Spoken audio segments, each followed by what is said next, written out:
Освен идеи во оваа насока, денеска добивме и сугестии за отварање на нови пунктови за итна медицинска помош во Битола и општините Новаци и Могила, обезбедување бесплатна вакцинација за социјално загрозените лица и отварање на центар за рехабилитација на болни со мозочен удар и афазија, односно проблеми на пациентите со говорот после прележан мозочен удар.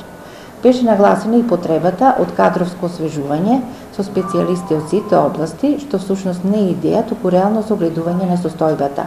Во тој правец, во периодот од 2007 до 2012 година, се реализирани вкупно 70 вработувања, а неодамна заврши процедурата за уште 27 вработувања, што е само почеток на екипирањето на битолското здравство како наша стратешка цел.